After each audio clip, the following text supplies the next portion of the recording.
G'day guys, it's Jim, and I've recently had a lot of questions since I've been doing Angel of Death on stream in the clan and in the Discord on how to actually do this boss, because they just want sort of a little tutorial to teach them the boss before they attempt it themselves. Now I want to say, full disclaimer, I'm not a PvM pro, this is not going to be a complete in-depth guide, this is just an overview of the fight so that you guys have some idea of what you're getting into.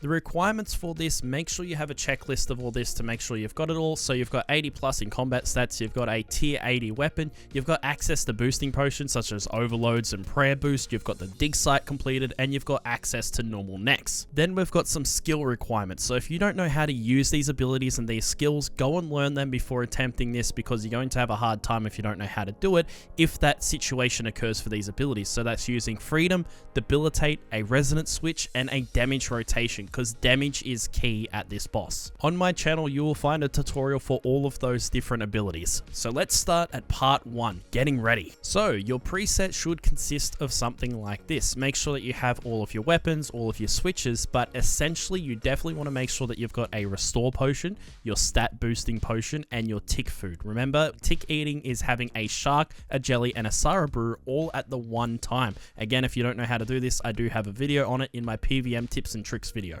But if somehow you're trying to attempt Angel of Death without the knowledge of these previous requirements, I think you guys need to spend some more time just learning the fundamentals before attempting this boss. If you're a lower level, bring a war tortoise full of tick food. If you're a higher level, bring something like a Ripper or a Steel Titan. And make sure to save this as a preset, because we want to get in and out of the fight as soon as possible. Now that we're all geared up, we're going to join on the leader's name in the group, the person who's hosting it. So we're just going to join on loggers here, as you can see. And once inside, we're going to wait for some of our members, and then eventually one of us is going to drop a combat dummy. You want to attack that combat dummy all the way up to 100% adrenaline. There's also a specific spot for everyone who's doing a damage roll. Now that's probably going to be you if this is your first time. I want you guys to stand on this line right here in the middle, and there's a reason for that which we'll talk about in a second. Once we're at 100% adrenaline, the dummy will then be destroyed, and whoever's basing next is going to spawn her. So now we need to get ready to do damage, so get your damage rotation ready to rock and roll. I've made mine a little bit easier to see on the screen up in the top left hand corner, but essentially all I want to do is a Def Swiftness rotation as soon as she spawns. So Ring of Vigor, Def Swiftness, Adrenaline Potion, switch back to my ring, and then I'm just going to do my thresholds. Now we're just going to do as much damage as we can until she jumps into the air. When she jumps into the air, that's going to initiate the first mechanic. Now that Nex has jumped in the air, she's going to choose one of the 4 quadrants. What we want to do is move to the opposite quadrant. So if she's facing right, we're going to go left. If she's facing left, we're going to go right. And if she's facing any of the north ones, we don't really care because it's not in our area.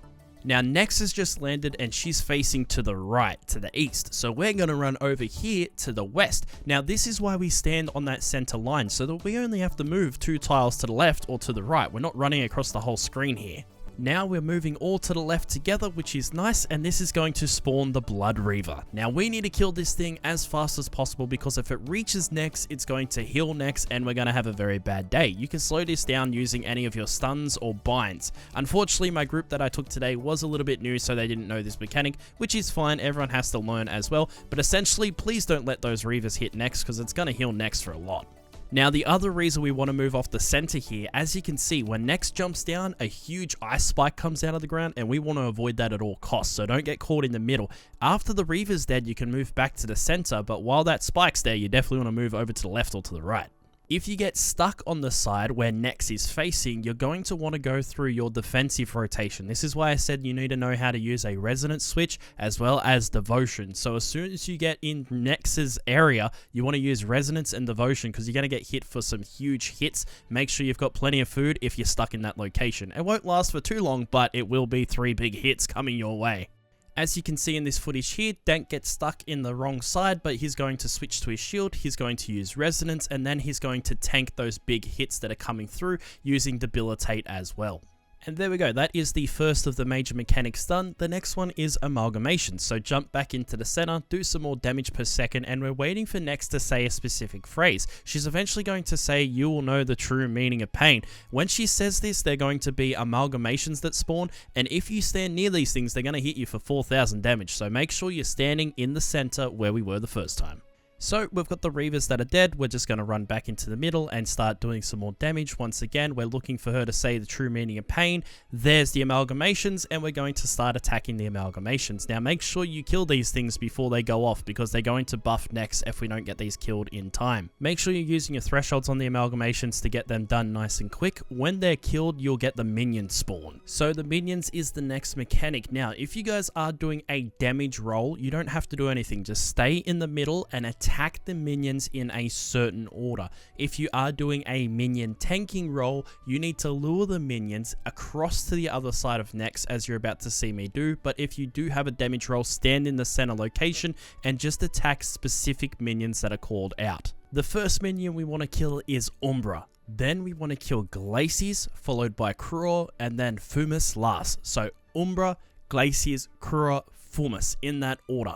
The reason why we want to do this is because they actually relate to the order that we need to take down the towers, and the towers have specific abilities. Some of them are very annoying, and we want to take those out first. So Umbra is in the southeast, Glaciers is northeast, Krua is northwest, and Fumus is southwest. UGCF. All of you guys are going to be standing in the center. The Umbra tank is going to run through in the center first, so make sure that you're targeting Umbra first. We're going to lure the rest of the minions into the center. The reason why we're doing this is so that we can all do area of effect damage. So right click, target U first, then target G, then target C, then F. If you don't remember their names, just remember their first letters. So U, G, C, F. We want to kill them in that specific order.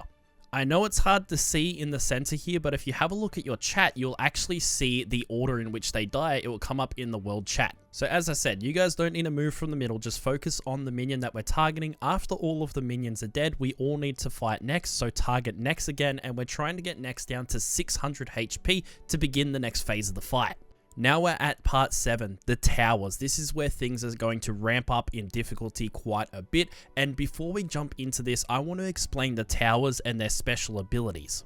The first tower and the most deadly tower is the Shadow Tower. Now, as you can see, all of these black holes are forming under all of our players. Now, they're going to hit you for 4,000 damage if they go off. The way to avoid this is if you see a black hole underneath you, you just need to move one tile to the side and that will avoid it. Now, if you get caught in one of these black holes, you can die very quickly, just like our clanmate here did. It's very, very sketchy. You can actually PK people here, so be careful. Make sure you're not walking where your other teammates are. Try and find your own little space to walk around in a square and avoid these black holes at all cost. Next up in the northeast quadrant, we've got Glaciers Tower. Now, Glaciers Tower is going to freeze you, so you can get stuck in a location and you're going to do a huge area of effect damage to all of the players that are around you. In order to escape this one, you'll see your ice start to freeze over. You need to use freedom when you see the ice hit your screen.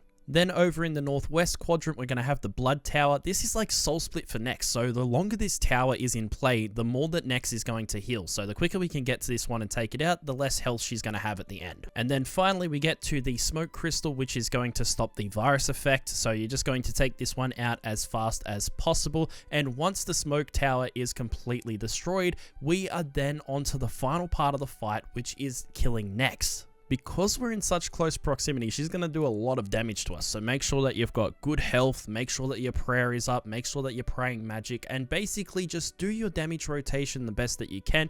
But ultimately, this is the end of the fight, so you just want to try and stay alive. And there we go, Nex is dead. Now, the drops go to the highest DPS of the group, so if you don't get a drop, don't worry about it. You just obviously didn't hit high enough on the damage, but you're going to get better as you go along. Simply click this little device here to leave the portal, and now we're going to be back at the bank. You're going to go back to the bank, you're going to use your preset, we're going to go back in and start all again. Quickly running back through all of the phases, you're preparing, you're gearing up, you're getting yourself 100% adrenaline, you're doing your damage rotation, you're getting it done, smashing her HP. Then we're going to move out of her way into the other side. We're going to kill that Reaver before it gets to her.